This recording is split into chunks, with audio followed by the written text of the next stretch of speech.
Bismillahirrahmanirrahim. Assalamualaikum warahmatullahi wabarakatuh. Bapak-bapak, ibu-ibu beserta rekan-rekan yang saya hormati.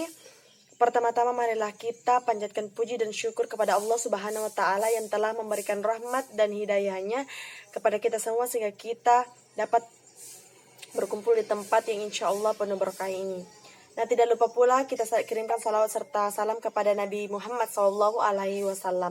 Hadirin rahimakumullah, salat merupakan ibadah yang sangat mulia. Saat itu orang muslim menghadap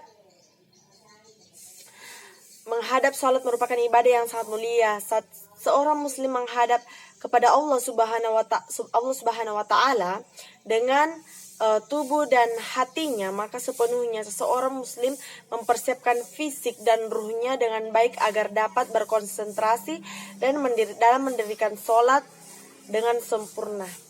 Untuk mewujudkan hal tersebut, maka perlu memperhatikan hal-hal berikut ini, para hadirin. Nah, yang pertama itu kita harus melakukan dengan hati yang ikhlas.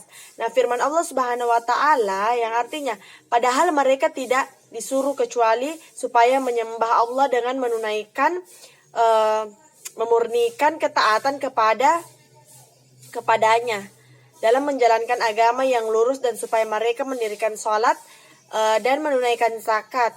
Yang demikian itulah agamamu yang lurus. Ini merupakan surah Al-Bayyinah ayat 5. Dan Allah Subhanahu wa taala tidak akan menerima kecuali amal yang dikerjakan dengan penuh keikhlasan.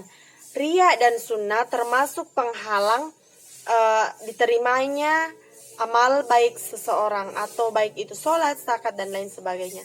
Nah, yang kedua yaitu menyempurnakan wudhu, yaitu berwudhu dengan sebaik mungkin. Nah, kemudian dari Abu Hurairah radhiyallahu anhu, Rasulullah SAW bersabda, maukah kalian aku tunjukkan sesuatu yang datangnya Allah menghapus kesalahan dan meninggikan derajat? Mereka menjawab, mau ya Rasulullah. Beliau bersabda, menyempurnakan wudhu walaupun di waktu yang sulit. Ini al-makariyah, artinya kondisi sulit karena cuaca dingin, atau semisalnya memperbanyak langkah ke masjid dan menunggu sholat dalam masjid itu. Itulah ribat. Nah, ribat artinya mengerjakan ketaatan yang sempurna. Ketaatan sempurna bagi kalian. Hadis riwayat Muslim. Nah, yang ketiga itu bersegera melaksanakan sholat.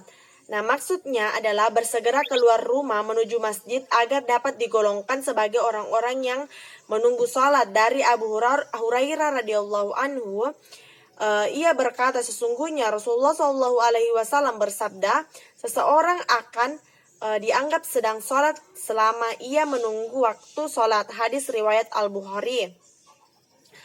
Nah, kemudian yang keempat adalah berzikir kepada Allah. Berdoa ketika keluar rumah sambil mengucapkan, dengan nama Allah aku bertakwa kepadanya, karena tidak ada daya dan tidak ada kekuatan kecuali dengannya. Ini merupakan hadis riwayat Abu Daud. Ya Allah, hindarkanlah aku dari kesesatan dan disesatkan, menyalahkan dan disalahkan, mensalimi dan disalimi, membodohi dan dibodohi. Ini merupakan hadis riwayat Abu Daud. Nah, kemudian yang kelima, berjalan menuju masjid dengan tenang, jangan terlalu terburu-buru apalagi tergesa-gesa. Nah, yang keenam itu berdoa saat masuk dan keluar masjid. Nah, kemudian yang ketujuh, mengerjakan sholat tahiyatul masjid sebelum duduk. Nah, biasanya kita melihat orang-orang yang datang ke masjid itu langsung duduk saja tanpa melaksanakan yang dinamakan sholat tahiyatul masjid. Padahal sholat tahiyatul masjid ini sangat penting menurut ini merupakan sabda Rasulullah SAW. Jika seseorang dari kalian masuk masjid, hendaklah ia sholat 2 rakaat sebelum ia duduk.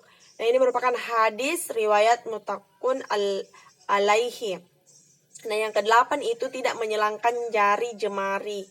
Nah, sabda Rasulullah SAW, jika seseorang di antara kamu berwudu lalu menyempurnakan wudunya, kemudian ia keluar masjid, maka janganlah ia menyilangkan jari jemarinya, karena ia seakan-akan sedang sholat. Nah, kita dilarang untuk menyilangkan jari jemari kita. Nah, yang kesembilan itu senantiasa berzikir.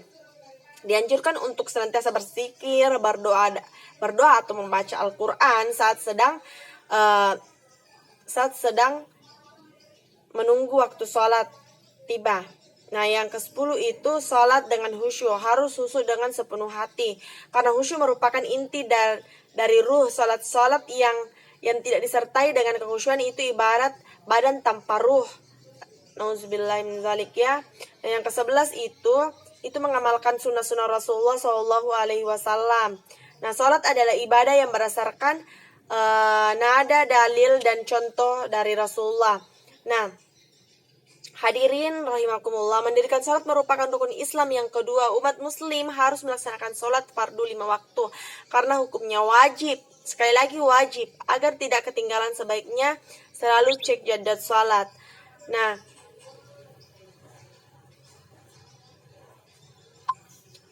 yang pertama segera gerakan sujud, kita merendahkan diri dan mencium tanah. Nah, yang kedua itu dengan sholat kita sadar bahwa pada hakikatnya tiada yang mampu memberikan pertolongan pada kita selain Allah. Yang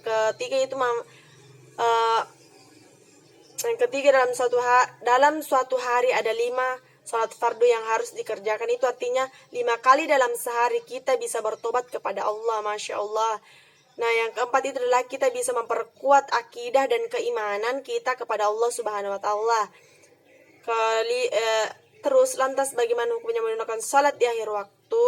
Waktu salat itu disediakan dari awal hingga akhir. Selama belum tiba waktu salat lain, maka pintu salat masih terbuka. Masya Allah. Itulah tadi penjelasan mengenai keutamaan salat dan hikmahnya. Nah, hadirin yang dimuliakan Allah Subhanahu wa taala, sore-sore mandi di kali ada itik. Habislah sudah cukup sekian ceramah kali ini, semoga bermanfaat dan membawa berkah. Kurang dan lebihnya mohon dimaafkan. Wassalamualaikum warahmatullahi wabarakatuh.